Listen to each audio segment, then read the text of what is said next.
Fate was a pathetic orphan born with a useless skill that left him starving every day. But everything changes when he gets his first body and consumes his enemy's abilities, awakening a cursed power known as gluttony. Fate stood on guard duty, starving like a peasant, while a group of adventurers walked by bragging about throwing a feast after their goblin hunt. His stomach growled constantly due to his useless skill gluttony, yet he remained grateful he had a job unlike you. The Holy Knights, the Velric siblings, strolled through town when a commoner's fruit rolled onto Hado's boots. The man apologized, but Hado kicked him down and called him a disgusting wretch. Mimel mentioned that the punishment for insulting a Holy Knight was death. Raphael ordered them to stop and keep moving. Moments later, Raphael approaches Fate and greets him. He tosses spare change at the peasant for keeping watch over the gate, then demands he pick it up.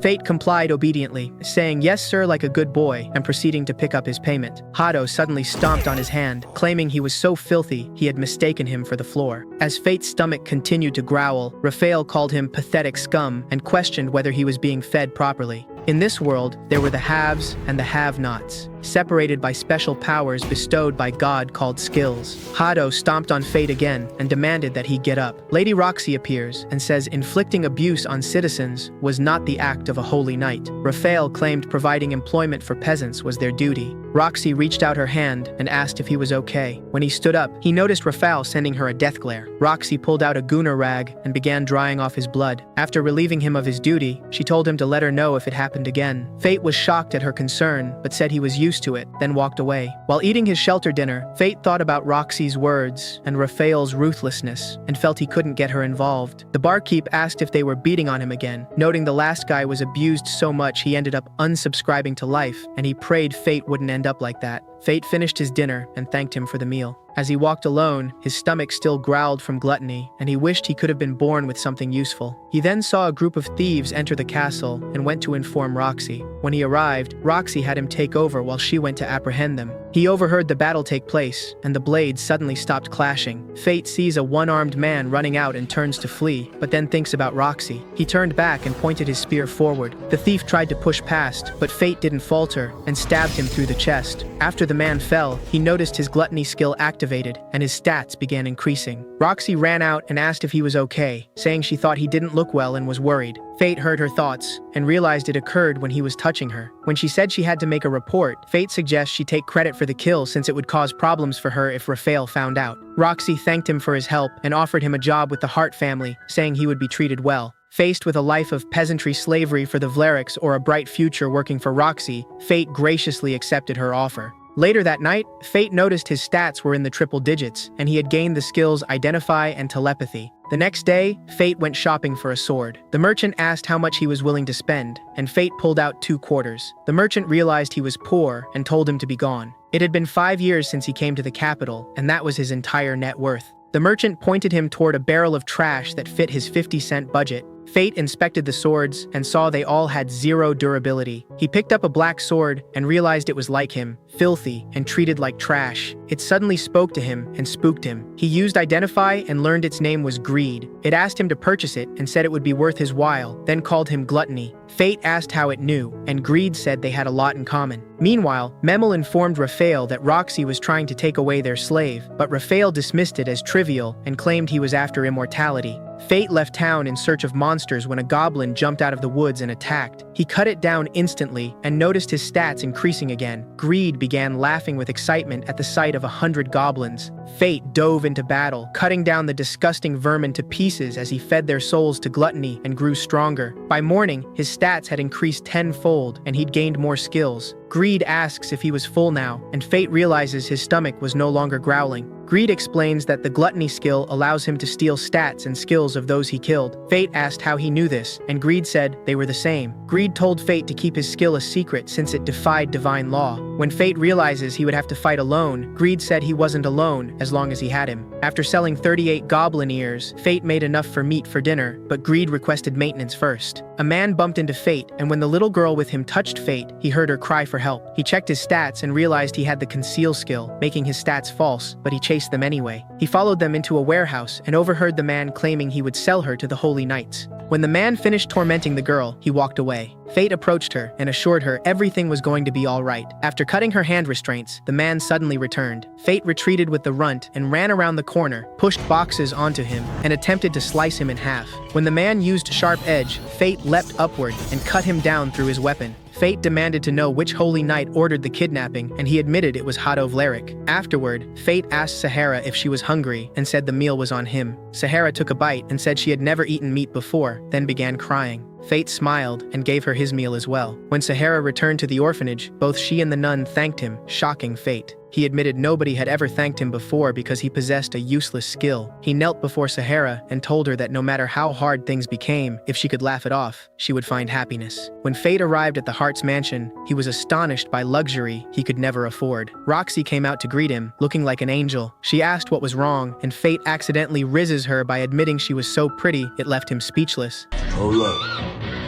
Let him Roxy thought he cleaned up nicely as well and guided him inside. She led him to a grave and introduced Fate to her father as the man who would be cracking moving forward. Roxy explained that 5 days earlier, her father encountered a divine dragon in Galia and got bodied for challenging it. Galia was a continent dominated by monsters, and one of the Holy Knight's duties was keeping it under control. That responsibility had fallen upon the Hearts family that year. It was dangerous, but never deadly. However, a divine dragon that had not left its lair in 1,000 years awakened and slaughtered everyone. Fate had no idea how, in a situation like this, Roxy still found time to look out for him. Roxy turned toward him and asked him not to look sad. She then requested his help in making the Heart House a joyful place, and Fate agreed with pleasure. Haru suddenly walks by. Roxy introduced Fate to her, and Haru introduced herself as the chief maid. She requested that he conduct himself in a manner befitting a servant of the Heart family. While walking to meet Roxy, Fate worried because his stomach was still growling even though he had just eaten. As Roxy poured him tea, Fate realized he was becoming hungrier and hungrier. Roxy had been talking to him the entire time and eventually called out to him. She called him Faye and asked what was wrong. Hearing Faye reminded Fate of his father. Fate explains he spaced out because his late father used to call him Faye before being killed during a monster hunt. Roxy told him it was a nickname of endearment and said he was like family now, essentially friend-zoning him.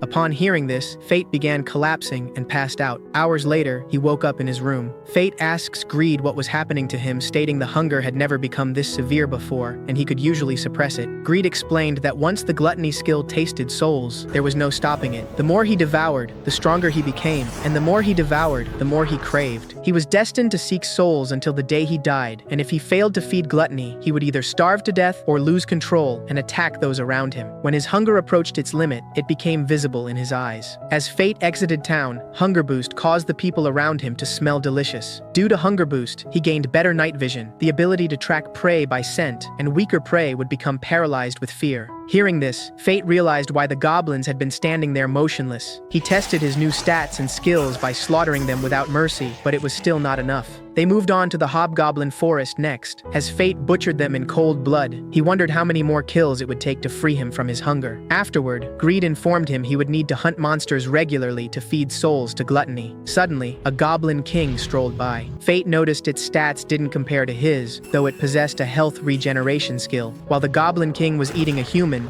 Fate snuck behind it and severed its arm. As Fate dodged the creature's massive club, Greed assured him it was no match. Fate charged forward, overwhelmed it, sliced it apart, and impaled it through the cranium. He smiled deviously while robbing the Goblin King of its unique skill. Gotcha!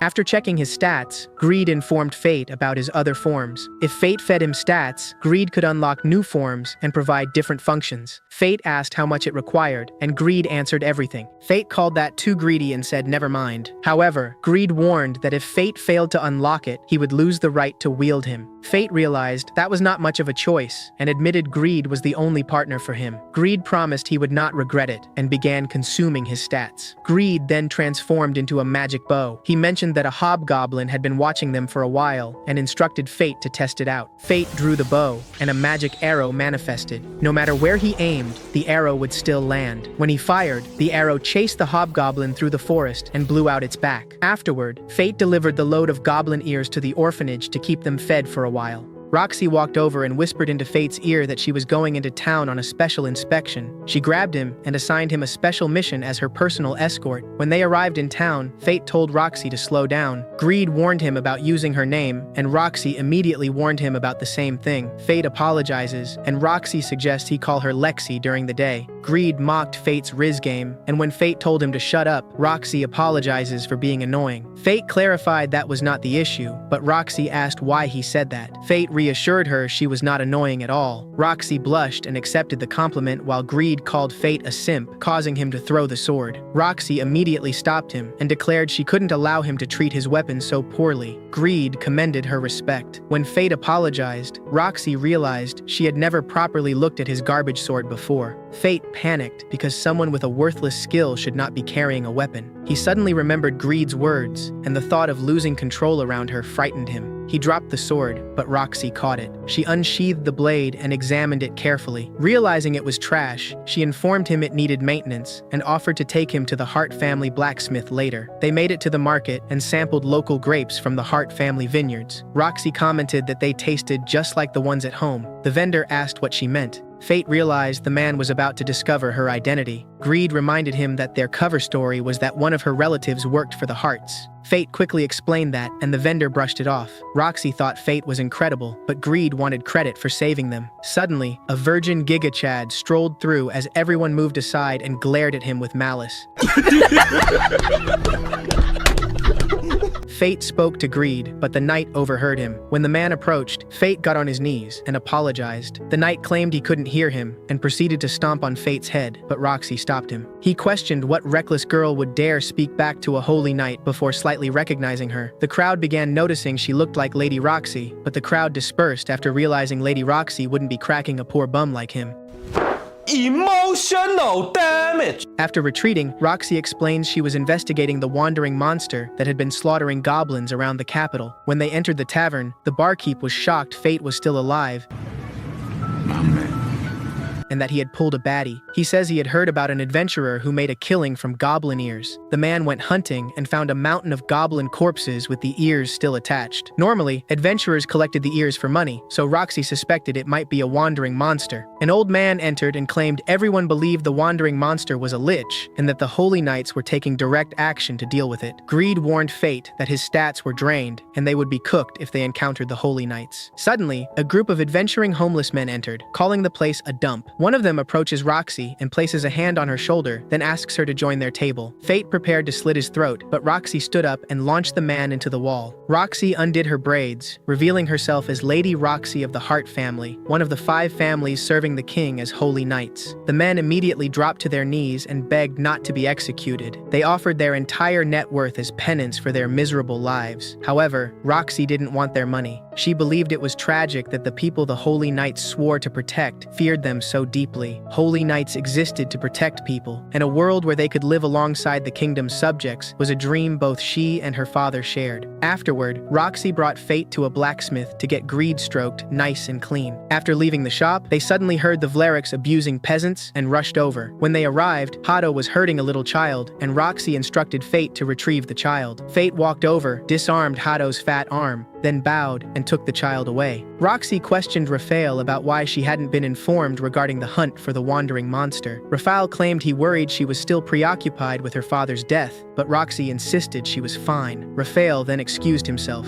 Hado warned Fate not to become arrogant, but Raphael ordered his filthy dog to follow him. As the Vleriks departed, the boy admitted he hated the Holy Knights, which saddened Roxy. The child says he had gotten lost, so Fate offered to help him search for his mother before the CPS squad returned. While looking after the boy, Fate remembered when his father died and he moved alone to the capital. He wondered what happened to the Holy Knight who took care of him, unaware that it had been Roxy. After delivering the package safely, Fate noticed Roxy's angelic smile and blushed. Fate wanted to find a way to hunt monsters without Roxy discovering the truth, so Greed suggested using a mask. Fate found a perception warping mask at the market that altered how others viewed him. Meanwhile, the holy ditties held a meeting regarding their expedition into Galia. Fate spent the night boosting his stats by slaughtering goblins. The village peasants caught sight of him and called him a walking corpse as they fled. However, Greed was quite fond of that name. The following day, Roxy took the poor commoner to her family's vineyards. When they arrived, they were greeted by Roxy's mother, Aisha. Roxy runs over and tells her she didn't have to come out to greet them since she was ill. Roxy introduces her new slave, Fate, and she welcomes him with open arms. Aisha asks him to come closer, then asks if he wanted to crack, and Roxy was immediately embarrassed. What do you mean by that? But she just wanted his opinion on his new employer. Fate says that he cares deeply for her, then kneels and asks to serve her for the rest of his life. Hold up. Let him... His words made both water fountains erupt. Roxy runs away from embarrassment. Aisha says she had been like that since a child. Sometimes she worries about her being a holy knight and now head of the house. However, Fate reassures her that Roxy was a fine holy knight and everyone in the capital loved her. As he harvested grapes, an old geezer came over with freshly squeezed grape juice for the brothers' fatigue. He mentioned Sir Mason's death must have been hard on Roxy, and he wasn't sure if she would show up this year. However, they were grateful she did. Kobolds come from the valley from the north during harvesting time, and she comes every year to hunt them down. Suddenly, Fate's stomach began growling as the man called him a starving bum. Greed wasn't surprised. After slaughtering so many goblins, Gluttony's hunger wanted different souls. On the way back, Fate notices a chocolate lollipop walking with a giant battle axe and realizes she wasn't from here. As she approaches, he notices her eyes were like his and tries to use identify, but nothing comes up. She says she was too early, then walks away. When he asks what she meant, she tells him that she was there for the kobolds, but allowed him to have them, then says he owed her one. Fate asks Greed who she was, but even in his infinite greatness and wisdom, he didn't know. Roxy notices she was Galian. 4,000 years ago, Galia was a great military power, but there was a surge in monsters, and their civilization was wiped off the map. The following morning, the farmers were devastated that the crops were eaten and destroyed. Fate and Roxy went on the hunt. They spotted an abomination known as the Bringer of Lamentation. Fate began drooling as he was close to his starvation limit. He sees that it was level 50 and a crowned beast born from the accumulation of aggression over time. They get back to town, and Roxy reassures them that she would go and slay that monstrosity. However, Greed didn't think she stood a chance. A level 50 monster was too powerful for him as well, but he couldn't ignore it. Greed asks if he had a plan, but he was just going to shoot them down like an O-block savage. He pulls out his magic bow and begins firing at them. They started targeting him, but he kept shooting them down. As he was cutting them down, he looked at his stats and thought it wasn't enough. He fired a killing blow toward the boss, but he caught them. Greed tells him to dive in and carve him up, but the abomination blasts him with its brawl skill and knocks him out. However, he was playing possum and took off its arm when the minion came in for the kill. After another kill, Greed informs him he was able to use the first form's hidden art, but requests 10% of his current stats. Fate gives it up, and he transforms into a magical cannon, then fires the blasts straight through the abomination's dome. Afterwards, Fate thought Greed was too overpowered. Suddenly, the frenzy began. Greed tells him he was overloading from devouring a soul of higher quality for the first time and to hold it in. If he doesn't, it'll be worse than the starvation limit. The following morning, Roxy and the weaklings arrived at a trail of bodies with sword and magic arrow wounds. Then she noticed the landscape was completely destroyed. Roxy gets back and informs the others of the situation. Aisha wonders who could have been capable of such power, while Fate apologizes in his thoughts. Roxy mentions seeing a Galian warrior passing by the other day, and they were said to be stronger than holy knights. Aisha noticed Roxy's smile was brighter whenever Fate was around. Later, Aisha requests that he stay by Roxy's side and support her no matter what. However, he didn't think he was qualified. Aisha wasn't worried about prestige, rank, or if he was a holy knight. What truly mattered to her was what was in the heart. She explains she was a commoner as well. She believes that having a holy knight as a parent has caused Roxy some difficulty. She began coughing and claimed she didn't have much time left. That's why she was making the request to support her in her place. On the way back to the capital, Fate wonders if he was worthy of such a task, since he had been hiding a diabolical secret. Fate sees his reflection and wonders why he was still starving. Greed tells him again that goblins wouldn't cut it anymore. However, there were no stronger monsters in the area. He realizes he didn't have the right to stand at Roxy's side. The old man comes in and informs the barkeep Hado was joining the hunt for the corpse. It was an easy job. He thought Hado should have been sent to Galia to die instead. The holy ditties all smirked as Roxy got assigned to the expedition to Galia and they could finally get rid of the hearts. When Roxy consults her father, Fate asks her not to go, but they were official orders. Fate refuses to allow them to cause suffering, so he decides to confront Hado in his lich hunt. Hado sends in his lackeys because he was secretly a wimp. Fate notices their stats are pathetic and uses Ruinous Strike to take them down instead. Afterwards, the others ran for their lives. When Hado takes out his blade, Fate removes his hood and mask. Gotcha!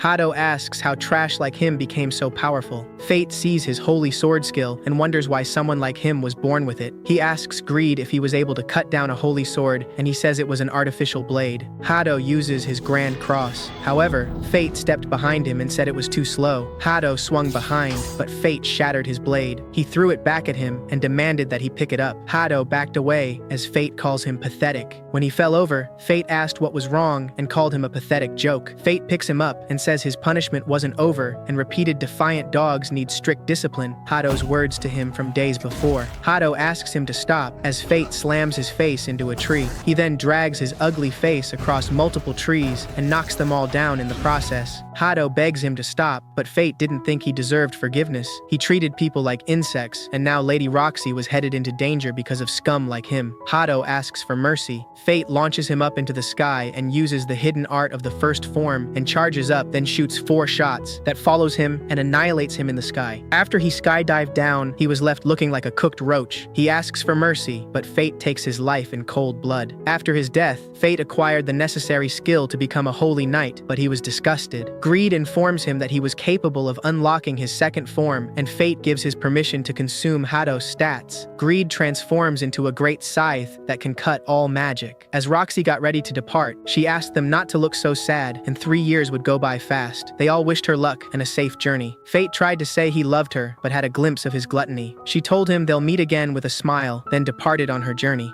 Haru gives Fate a letter of recommendation from Roxy. If he worked for a lord, the Vleriks wouldn't be able to touch him. She was looking out for him until the very end. However, he couldn't accept it and said he was going to make his way as a warrior. He packed his bags and got ready to depart on his journey into Galia to support Roxy from the shadows. Haru and the others gave him his savings and severance pay on top. They said he was welcome at any time and wished him luck. Roxy spoke to her army. She declared they were going to slay the divine dragon that had awoken. Miria came to support and join her campaign, claiming she would follow her anywhere she went. Mugen came over and tried to riz her up, but he had no game at all. Meanwhile, a scientist named Rain analyzed the goblin corpses and realized the wounds were from magic arrows. She flipped through their Google machine and said it was an ability housed in one of the weapons of mortal sins. They were weapons capable of manipulating magic at a high level. Fate arrived at the city of Tetra, a hub for shipping headed towards the royal capital. He had passed by on his way to the capital 5 years before. Fate asked a carriage driver if he was headed for Galia, but he wasn't, and told him to come back tomorrow. His stomach started growling, but Greed wanted a dripped-out scabbard since he had the holy sword skill now.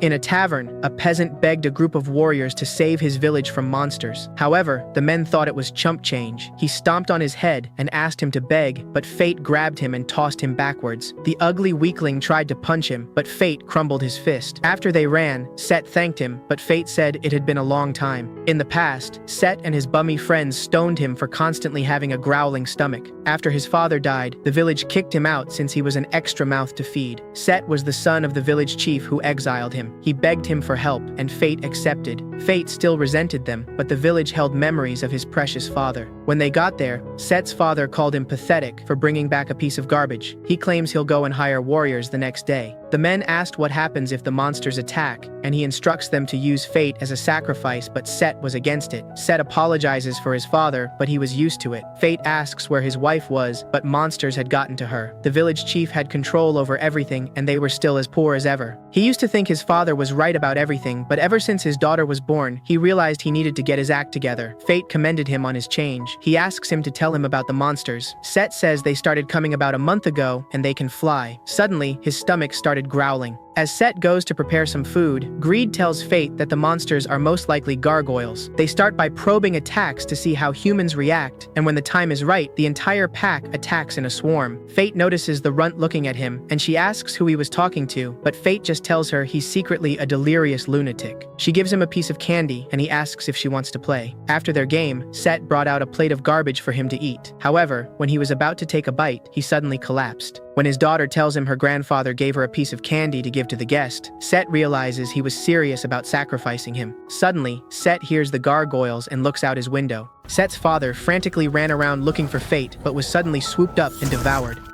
Gotcha! Meanwhile, Set had woken Fate with an antidote he cooked up. He tells Set to stay inside, then grabs Greed. When he got outside, it looked like a nightmare. As he dodges their fireballs, he sees them eating the villagers. He sees that their stats are low, but the fireballs were troublesome. They fired a fireball at him, and he sliced through the spell. The gargoyles gathered and combined their fireballs into one and sent it at him. Fate then sent the scythe itself, cutting the fireball and consuming it, then obliterating all of the gargoyles in the process. Afterwards, he gained the skill Fireball. The boss charges in with a purple fireball as Fate jumps up and slices it entirely in half and destroys it in one blow. After, Fate uses Identify and tells Set the land was cooked and they could no longer grow there. Set asks why he was a warrior if he could earn a living using Identify. Fate thought about his words, then said he had no choice but to fight. Set asks him to hit him to repay him for what he did in the past, and Greed suggests doing it since it'll ease Set's conscience. Fate accidentally deforms his face, and Greed calls him an oaf. When Fate visits his parents, he smiles and tells them he'll be alright. A man paid Fate 3 gold coins to guard his carriage. Suddenly, a group of unemployed bums blocked the road, demanding they left everything behind. When Fate steps out to confront them, Greed says he should have asked for more money. The man got on his knees and begged Fate to save his pathetic 2-cent life. However, a giant battle axe came flying in and sent the bums to fill out a job application. She claims Fate still owes her for the kobolds and asks for a ride. When she hops in, the carriage falls backwards. She told Sloth to return back to normal, and the weight of her weapon changed. During the ride, she asks for his name, but was unsatisfied with Fate of Gluttony. Fate asks, how did she know? And she explains she had a skill of a deadly sin as well, so she could tell. When he was surprised, she asks if Greed hadn't told him, and he didn't. She tells him she was mine of wrath as her stomach began growling. Fate passed her some jerky, and she started scarfing down all the meat sticks. She took down 4 meat sabers, then gave him back an empty bag. When they got to town, Rudolph the Lord of Lanchester was preparing to welcome the expedition to Galia. Fate hears this and realizes he had passed Roxy up on the journey as Greed roasted him for simping. The man hands him the 3 gold coins, but Mine swoops in and says she saved him, while Greed called her a greedy wench. Mine suddenly fell asleep on Fate, and he ended up carrying her through town. Hours later, Rudolph was executing some townsfolk for failing to represent the Lanchester family in their ceremony, claiming the point of it was to display superiority to the Harts. After smashing, Greed says he was surprised she was still alive. Fate asks Greed how he knew her, and he says they were old acquaintances that kept running into each other, both her and Sloth. It was a weapon of mortal sin like him. Fate asks about the skills of deadly sins. Greed explains there are 7: pride, envy, lust, sloth, greed, wrath, and gluttony. Skills that were born by defying the laws put forth by the divine, which is why they're called the skills of deadly sin and weapons of mortal sin. Among them, gluttony is the most sinful for having the ability to overturn the divine leveling system. Fate thought that was cruel. He has been mocked all his life for having a useless skill that made him hungry, and when he finally thought he had gained some power, it was actually a curse. Forced to be a slave to kill and feed souls to gluttony for the rest of his life, or he'll die. Greed tells him that type of emotional disturbance could cost him his life. If his mind wasn't resilient, gluttony could take control. Greed tells him to get strong enough to resist it, and Fate then steps out into the night. Hours later, Mine woke up with her stomach growling. She went to get some chicken and noticed a flyer for a reward for the sand golem. A dusty bum says Sir Rudolph couldn't slay it and they were all doomed. Fate senses another crowned beast close by and runs over. A bunch of worthless weaklings was overpowered by the sand golem, and Fate pulls up, then declares this monster was his. He charged up an arrow and sent it through its attack. The sand golem uses a sandstorm, but Fate orders him to turn into the great scythe, then slices through the storm. However, the core escaped and dove underground. Fate offered up 10%, but Greed suggested putting 20 in. Fate added in some fire, and they sent their strongest attack yet, destroying the core deep underground. The men gathered around and began glazing his glizzy, but said he looked shady as hell as they thanked him. When Fate got back, he found the chocolate lollipop in his room Yeah, boy.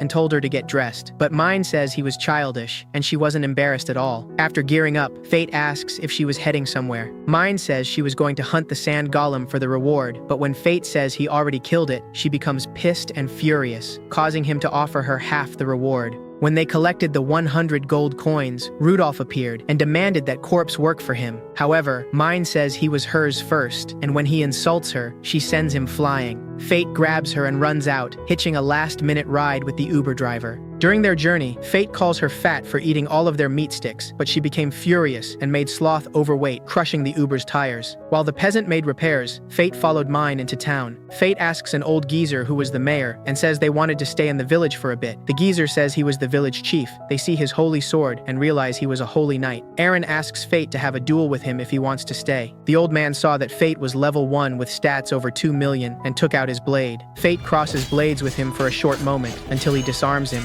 Fate asks if they couldn't stay anymore, but the old man sensed a purpose in this meeting and said they could stay. On one condition, during his stay, he would have to train under him. Fate asked why, and Aaron explained he didn't know how to counter-identify and his body wasn't accustomed to its strength. Greed thought it was sketchy, since he wanted nothing in return, but Fate thought it was an opportunity to learn from a holy knight. Mine comes over. When Aaron saw her, he thought she looked familiar and was a capable warrior. The following morning, the old man taught him how to box, while Mine slept in. Aaron says hand-to-hand combat was the best way to learn control of his stats. After training, Fate sensed a monster in the nearby castle. When they got inside, Mine had eaten all of the old man's food. Aaron went to get food from the other villagers, while Fate cleaned her up. However, Fate thought it was a good idea to prank her, while Greed warned him not to. On the way back, Aaron stares up at the abandoned castle. Fate notices Aaron's family portrait, and Greed mentions he looked like his son. Meanwhile, Mine woke up to charcoal whiskers. The next day, Aaron instructs Fate to parry his blade with a wooden stick.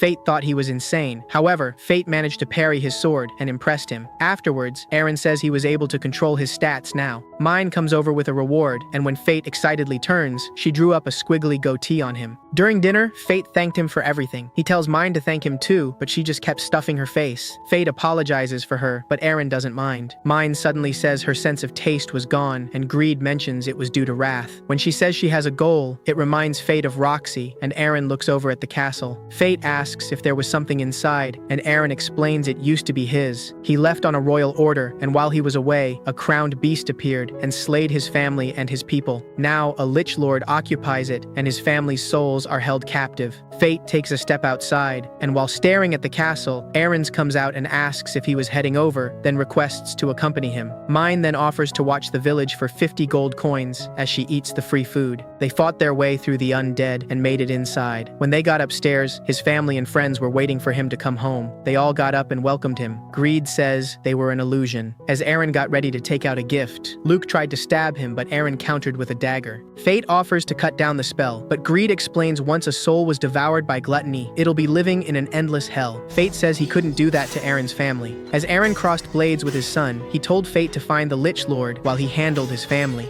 Fate made it upstairs and saw through the Lich Lord's disguise as he blew it apart. He saw that all of its stats were above 1 million, but he wasn't backing down. It summoned a group of corpses. However, Fate refused to cut them down. Greed warns him of an attack from behind, but Aaron appears and saves him. As he looked at his raggedy, zombified wife, he remembers the day he left for his mission, and his family asked him to reconsider. He regrets not making it back sooner and allowing them to suffer for so long. He charges up his grand cross, slightly dispelling the undead. Fate sheathes Greed and picks up Luke's sword and steps up for an assist. They combine their blades, then charge up a double grand cross and exorcise all of the undead. After the battle, Aaron apologizes for keeping them waiting as their spirits manifested and forgave him. He hugged them, and they lifted the darkness engulfing the room. The Lich Lord's core went after them, but Fate caught it and killed it. However, consuming the Lich Lord's soul left a gunshot wound behind. By morning, Mine was furious that they took all night. Fate asks her to put Sloth down, but Aaron hands her the payment and extra as an apology. Mine happily accepts with mellow excitement, and Fate calls her a mercenary. However, Mine claims money was needed to rebuild her village, then says money doesn't lie, and he would learn that if he lived long enough.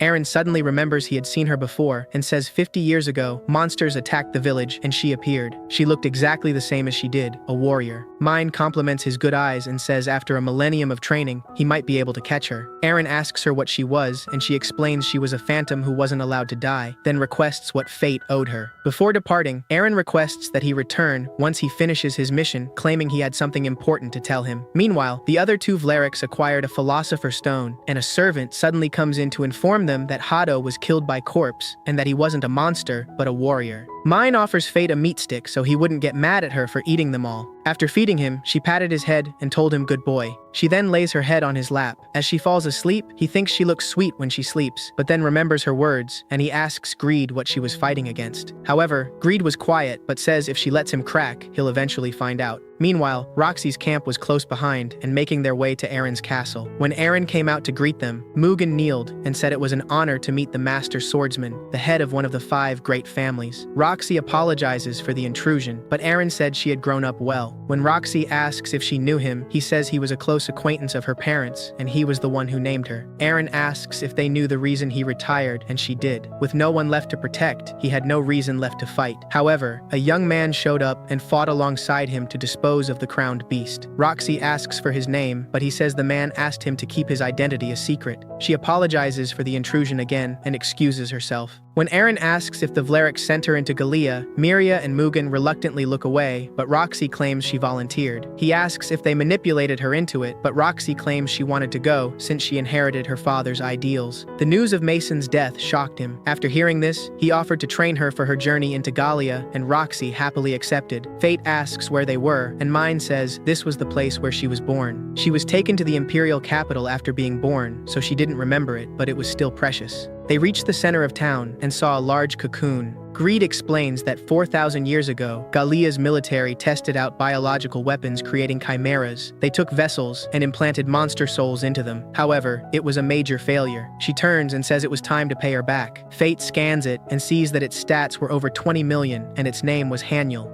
What?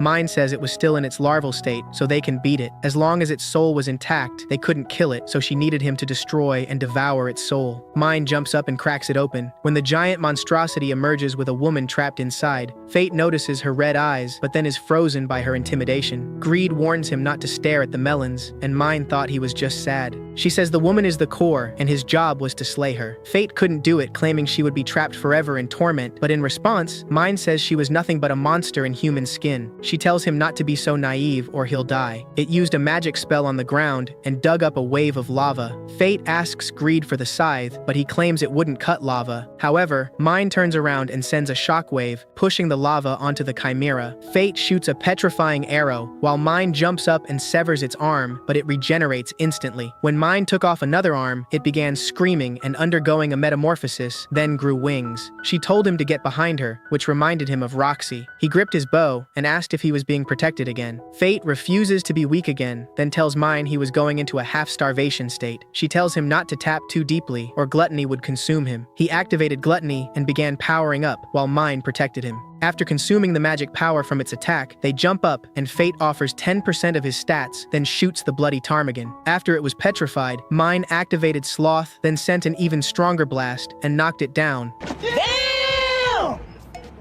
But it puts up a barrier so it can begin regenerating. Fate tries to cut through, but Greed explains he would have to find its flow of magic and find the weak point. After finding it, Fate cut through and dealt a devastating blow. When the chimera flew up into the sky, Mine told him to hop on the axe, and she'll send him up. After she shoots him up, Greed suggests using the second form's hidden art, but needs 20%. Fate gladly gave it up, and Greed transformed into a double-bladed scythe. He tells Fate to aim for the center of its magical power. Fate sees it and moves in, but Haniel puts up a barrier and tries to cook them along with it. However, Fate consumes the flames into the scythe, then stabs her in the melons and sends her into the void. Suddenly, he has visions of her past. She was a child in a science lab in Galia, and Mine was her only friend. After devouring her, he notices a tight sadness in his chest. Greed says it was because he consumed one of his own kind. At Haniel's grave, Fate asks if she knew her, but Mine couldn't remember what took place all those years ago. However, if someone became a chimera, they had to slay them. Fate requests that she slay him if he ever loses control of Gluttony and goes berserk. She was the only one he could trust to do it. Mine looks over with a sad face, as if she was asked the same before. She walks over, then embraces him, and gladly accepts his request. Fate apologizes and thanks her. After, Fate says he was heading to Babylon, and Mine tells him she was planning to rebuild her village for the others. She thought he would be dead before the next time they met, since he reset all of his stats in a place like this. He asks if she could help him hunt, but she wanted gold coins in exchange. When Fate arrives in Babylon, he sees the Hart's family crest and looks around. While looking at Roxy's angelic smile, he hears a voice whispering, "Roxy will die," as a woman disappears into the shadows. Roxy met with Northern, the Holy Knight left responsible for Babylon after her father's death. When she thanks him for his service, he apologizes for not being able to save her father. Roxy told him to hold his head high and that she came here in order to follow in his footsteps. As he tries to rizz her up, Miria claims she was in danger of getting cracked. They went out to hunt monsters for money, and a minor stampede of orcs made its way toward Fate. As he started rushing in, an arrow flew over and headshotted one. When some poor peasants charged in, Greed told him to get in there and start kill stealing, but Fate thought that was poor etiquette. However, he notices a group coming in for a pincer attack. They shot flame arrows at him, and Greed transformed into his Form 3, the Super Giga Chad Shield. It completely blocks physical and magical abilities. He welcomed the glazing. Greed instructs him to start running toward the vile creatures, and he uses Shield Bash to decimate their forces. After devouring the army, Fate realizes Gluttony wasn't acting up. He wonders if this was the control Aaron spoke about. They entered the guild, and all of the worthless peasants were astonished, even claiming it was 2 whole companies of orc ears. When he tried to cash them in, the unemployed degenerate from the battlefield claims he stole the bounty from his party. He tried to take the bag, but Fate grabbed his wrist and broke it instantly. They all got up for a fight, but got tossed around and blown away. As the receptionist pays him, Roxy comes in and asks if this was his doing. After a thorough explanation, Roxy concluded it was self-defense, and Miria says the receptionist had the same story. She tells him there'll be no punishment, then tells the jobless losers they had to sit in jail for a day to reflect. Fate notices he's grown since the last time they saw each other. Miria suddenly demands he take off his mask when talking to Lady Roxy, but Mugen says a mask is part of a warrior's Halloween costume. Roxy agrees, then asks for his name. He tells her it's Corpse. But when Miria calls him out on a stupid name, he tells her to shut up in a familiar tone. However, Roxy didn't notice, and she told him to get better drip since he looked like a bum. After he left, Greed tried to persuade him to get the scabbard since Lady Roxy criticized his appearance. Suddenly, a greedy juice man came running claiming he heard about his run-in at the guild. He tells him his name was Jade and asked if he would wear his gear into battle. Since he was a new shop, he wanted Corpse to walk around advertising his gear since he was a triple S rank warrior. Fate got up and said it was an offer he couldn't refuse, unaware of the trap that had been set. After he got dripped out, Jade asked for 80 gold coins. Greed thought it was free and called him a scammer. When Jade saw his disgusted face, he offered 50% off. They walk by a bar and see a crowd gathering. A baddie with blue hair and large jugs came out.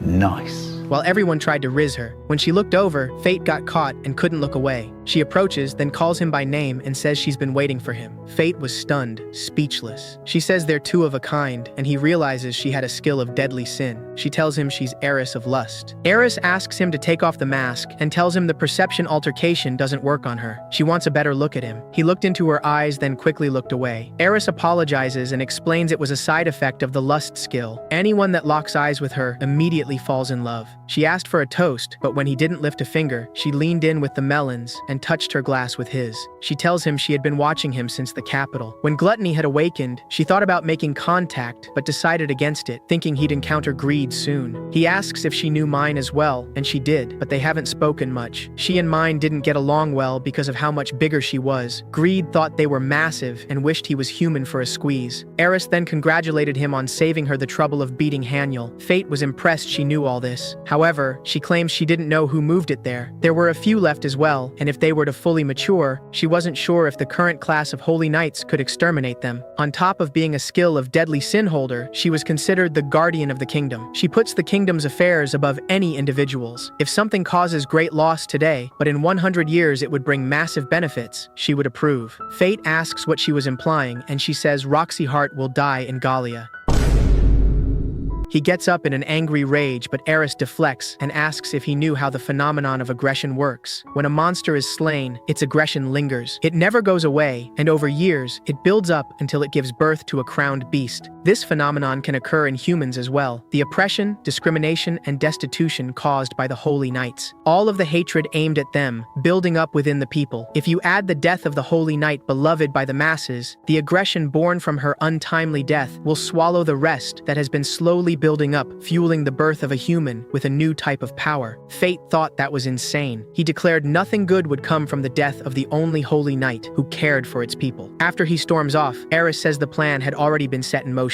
Northern reports that they lost contact with the team they sent into Galia to collect raw materials. Roxy asks where exactly, and he says at the Great Ravine. Roxy orders everyone to get ready and to send a rescue team. Jade tells Fate to craft a scabbard for a sword like his. He would need a magic stone. However, Greed Greed thought that wouldn't be a problem, and when Fate asks him where to find them, Jade says they can be found in Galia. He gave him maps his master used to use when looking for raw materials, and Fate noticed all the marks were south, near the Great Ravine. Greed sees that Fate was trying to act like Batman, then roasts him, but Fate tells him to shut up. He suddenly finds himself in a white space, standing in front of Haniel. She spoke to him, but there was too much noise. He looks down and sees he was standing in an ocean of blood filled with monsters and the men he's killed. They begin pulling under as he screams and reaches for Haniel. Fate wakes up and senses multiple crowned beasts, then heads into battle. He uses night vision and spots 4 disgusting salamanders. Then Greed suggests using the magic bow to petrify them. However, when it was hit, it kept running. It didn't run away or attack him. Greed figures out they're being controlled by someone and tells Fate to go in and carve them up. Meanwhile, Roxy wakes up to their camp surrounded by salamanders. They shoot fireballs and separate them with walls of fire. Roxy calls out to her new boyfriend, but he was on 1 health point. Suddenly, a salamander blasted a fireball at her, but Mugen saved her. Miria took out her magic sword Flamberg and attacked, but got demolished and steamrolled. Roxy picks her up, but it comes in for the kill. However, Corpse steps in and cuts it in half, then uses the form 3 to block the fireballs. He rushes in with sharp edge and slaughters the lizards, while Mugen begins glazing his glizzy. After the battle, Roxy thanks him for saving her men. Roxy told Miria to thank him as well, but she was ungrateful. Mugen punched her on the head and introduced himself, then Miria thanked him. Corpse pointed out the emblems on the salamanders, and the rest of them noticed the others had them as well. Mugen mentions crowned beasts don't usually work together, and Miria thought they were all targeting Roxy. He escorted them to the Great Ravine, and when Roxy reached out, he was hesitant about it due to his telepathy. Inside the Great Ravine, Fate finds a place untainted by miasma, and Greed thought it was an after effect of an old battle. They found petrified monsters everywhere, and one that looked like him. He suddenly spots Eris in the forest and runs over. However, she disappeared. Fate looks and spots a chimera, but the core is empty. Greed thinks they were buried after an ancient battle and was revealed due to a landslide. Fate jumps up for a better view and sees 3 empty spots, then wonders if that wench was behind it. Suddenly, an explosion occurred in the direction Roxy went in. Roxy's party found themselves overwhelmed and on the brink of annihilation, but Corpse swoops in as Captain saves a hoe. He tells them they're chimeras that are capable of regenerating, and their weakness was the monster in their core. He asks if she was ready, and they charged into battle like Bonnie and Clyde. Corpse immobilized one, and when Roxy slayed the core, he noticed Aaron's swordsmanship. Meanwhile, Miria uses Flamberg to parry the flames, but was begging for help. Corpse and Roxy used the same technique as before to take down the next one as well. After fighting with Roxy, it felt more natural than with Mine or Aaron, and he realized he wanted to crack. However, the last one jumped into the air and onto the ground, destroying the footing and causing them both to fall. Corpse told her not to worry, and he would be able to tank the fall. As he held onto her, when he woke up, his mask was under her leg. Roxy slowly got up as well, and he snuck his mask back on. Gotcha!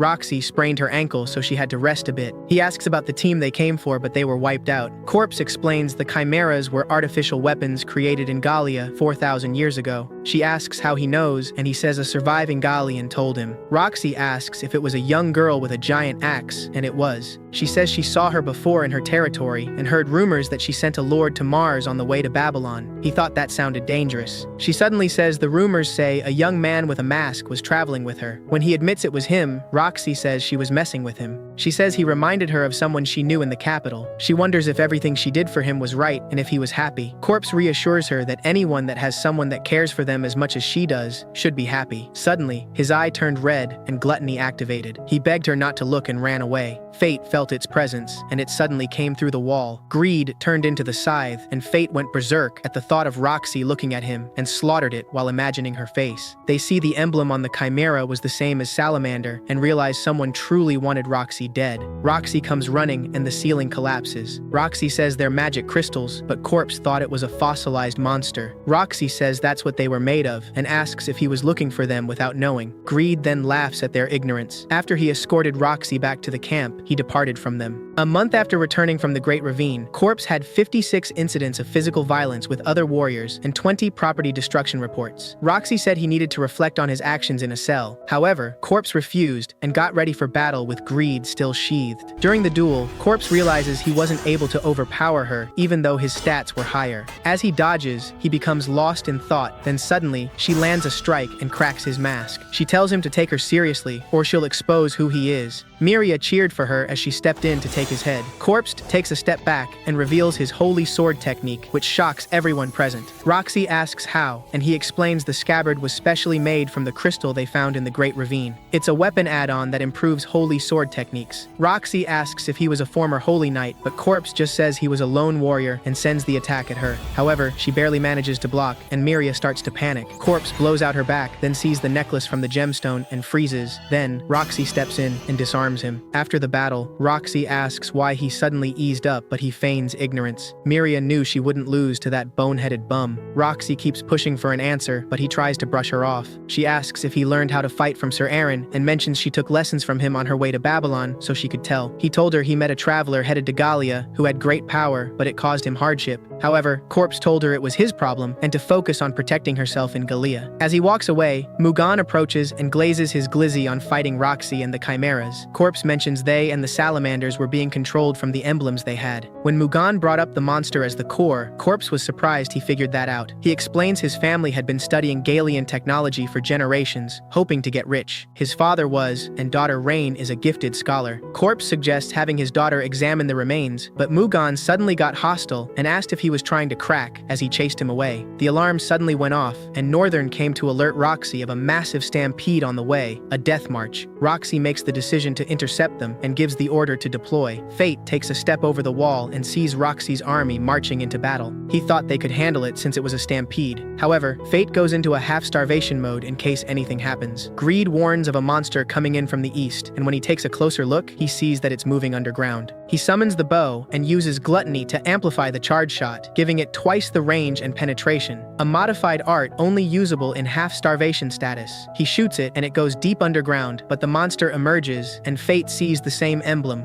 Fate took aim and offered his 10%, then enchanted it with fire and shot it at its core. However, it somehow escaped underground. He tried to chase it, but its disgusting babies jumped out trying to slow him down. Fate then uses Grand Cross and destroys them. Fate jumped into the opening, offered 20% of his stats, and charged up a spiral bloody ptarmigan, then launched it as the monster came out. However, Fate sees something pierce it just before his attack. After having its soul crushed, Rimuru was still standing. Fate looks up and sees a man standing with a perception-altering mask like him. He jumps up and Greed recognizes the black gun sword of envy, a weapon of mortal sin. Greed explains the thing that pierced the slime before was a magic bullet that replicated its core. The slimes tried to consume him, but he had already figured out its corrosion magic and consumed it. Greed told him to be careful. If his stats spike too suddenly, he'll go into overdrive. Fate shot an arrow, but it was deflected. Greed told him to look at his stats. He had gone as far as a human could. He would need to reach inhuman heights, the domain of E, to go any further. Anyone who has reached the domain of E would be inhuman to anyone else's attacks. In an angry rage, Fate tries to cut him down, but when he speaks, he realizes it wasn't Eris. The masked man shot magical bullets at him that took down his Form 3 shield. Fate realizes he was leagues ahead of him. Out of desperation, Fate calls out to Gluttony and tells it he was ready to kill and die, then requests its power in return. A deep power suddenly awoke in him. It was the power Mine had spoken of when he asked about the divine dragon. The inhuman state, the domain of E. Fate, thanked him for pushing him this far, then rushed in and overpowered him. The slimes jumped in, but his intimidation overwhelmed them as he pushed past. He shot multiple rounds at him, but Fate saw them all. Fate swipes the ground up, creating a smokescreen, then jumps in from behind and cuts off his mask. The man was revealed as Northern. He asks Fate if he was half, but Fate had no idea what he was talking about. He blows a whistle, and the divine dragon comes flying in. He claims it was about 30 seconds out from Roxy as he shot more rounds at Fate. As the dragon approaches, Roxy asks her father to lend her strength. However, fear took over as she was blasted away. Fate made it on time, forced his way through Greed, and used the shield's hidden art, then blasted the divine dragon's attack back at it. However, his mask shattered. Roxy asks if it was really him, and he turns around to greet her. When she looked into his eyes, she realized it was stained with blood. Fate apologizes to her and thanks her for everything, then tells her to retreat since it wouldn't be down for long. She reaches out to him, then starts crying. Fate uses the Grand Cross returnable and trapped the divine dragon. Northern jumps off and begins firing at Fate. During their fight, Fate notices he was getting pushed back since he used his stats on the secret art. As they cross blades, Northern sees that he was aggressive offensively and becomes aware of his range limitations for maintaining the barrier. When Fate begins panicking, he sees an opening and severs his arm. The cocky loser points his gun at Fate's head, but is suddenly impaled through the chest. He asks, when did he activate illusion magic? And Fate explains he knew he would let down his guard the moment he had the upper hand. It was an all-or-nothing gamble. He told him to take his arm with him down to hell as he twisted the blade and sliced him in half. After devouring him, Fate found himself in the white space again. This time he could hear Haniel and she thanked him for killing her. Haniel apologizes though, since she wouldn't be able to hold Gluttony back anymore. She informs him that she isn't able to support him anymore, and if he slays the divine dragon, he'll lose control. The floor begins shattering, but greed picks him out of the darkness. Before leaving, he thanks Haniel for the warning, but he has to slay the dragon. After he got back, the dragon immediately broke free. Greed asks what's the plan, and Fate launches him into its neck, then jumps up and crumbles its jaw with ruinous strike. Then catches Greed as he lands. He lunges up and severs a wing, then runs across and chops off another, sending it falling to the ground. It sends its dragon breath upward, but Fate uses sharp edge enhanced with a might skill and slices through the blast and cuts the dragon in half. After the mighty dragon fell, Fate dropped to his knees and coughed out blood. He tried to hold back Gluttony, then forces his way in again and unlocked Greed's fourth form, resetting his skills in case if he does go berserk, the damage would be minimized. When he collapsed, Greed was saddened, as another owner was about to be devoured as well. As he laid there, Mine appeared and said she never thought this day would come so soon. Fate asks her to kill him. Mine understood and proceeded to keep her promise. However, Roxy swooped in and saved him at the last second. Fate asks her why and says he never wanted her to see him like this, but Roxy began crying, claiming no matter what type of power he had, he'll always be the fae she loved. When she asks him not to unsubscribe, he notices that Gluttony's rampage has stopped. Roxy reaches out her hand and asks to return to Babylon. He thought she would hate him, but she still accepts him after seeing the truth. He made the journey to save her, but he was the one that truly needed salvation. Fate collapses on her lap as Mine walks away. When Fate woke up, he was in his room at the inn. He opens the window and the chocolate kitty Yeah, boy.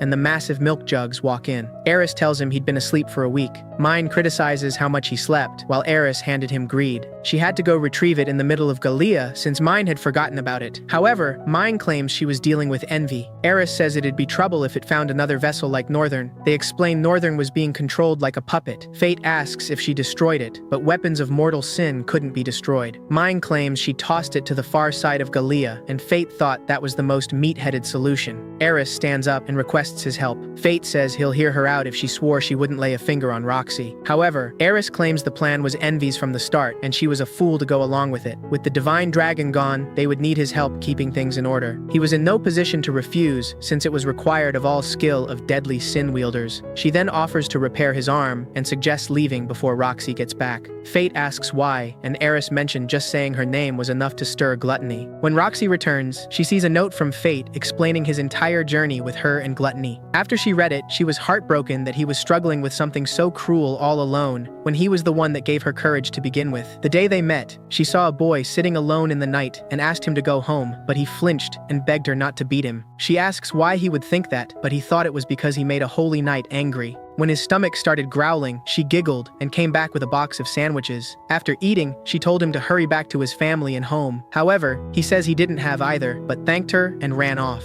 She asks if he had anywhere to stay, but he didn't. He was just glad he met a nice holy knight like her. That was the moment she was able to hold her head up and be proud of being a holy knight. Roxy looks up to the moon and promises she'll get stronger for the next time they meet. Like and subscribe for more anime recaps like this and Season 2. Watch this video next.